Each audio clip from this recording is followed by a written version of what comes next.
కనకధారకు స్వాగతం. ఇంతకుముందు నేను పెట్టిన షాట్‌లో గ్రీన్ కలర్ కుంకుమతో మీరు అష్టోత్తరం చదువుకున్నారు కదా! ఆ కుంకుమని ఏం చేయాలి? ఆ కుంకుమ ఏంటి? అని కొంతమంది అడిగారు. కుబేర కుంకుమ అండి. ఇప్పుడు శ్యామలాదేవి నవరాత్రిలో అమ్మవారు గ్రీన్ కలర్‌లో ఉంటారు కదా! అమ్మవారికి కుబేర కుంకుమతోనే అష్టోత్తరం చేస్తామనమాట.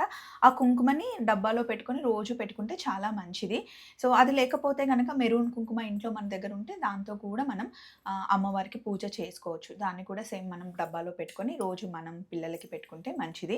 ఇది మనకి రెగ్యులర్‌గా పూజ స్టోర్‌లో దొరుకుతుందండి. లాస్ట్ టైమ్ కూడా నేను చాలా సార్లు చూపిచ్చాను మీకు. సో, దీన్ని కుబేర కుంకుమ అంటారనమాట. కుబేర కుంకుమతో అష్టోత్తరం చేసుకుంటే ముఖ్యంగా ఈ 9 రోజుల్లో మంచిదని నేనెప్పుడు తెచ్చిపెట్టుకుంటాను. నేను శ్రీ పూజా స్టోర్‌లో తెచ్చుకున్నాను. సో, మీకు కూడా దొరుకుతుంది ఎక్కడైనా సరే.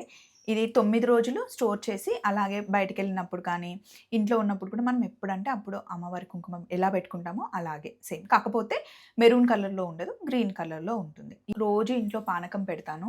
ఇంట్లో వారాహి అమ్మవారు ఉన్నారు కదా! అలాగే పాలు కూడా ఖచ్చితంగా అందులో కొంచెం బెల్లం వేసి అమ్మవారికి నైవేద్యంగా పెడతామనమాట. ఇంట్లో శ్రీచక్రం ఉంది కాబట్టి పూజ చేస్తే ఖచ్చితంగా నైవేద్యం పెట్టాలి. మేమైతే బెల్లం పానకం, పాలు ఎవ్రీడే పెడతాం. ఏదైనా ఫ్రూట్ ఉంటే ఫ్రూట్ కూడా పెడతామనమాట. చూస్తూ ఉండండి కనకధార.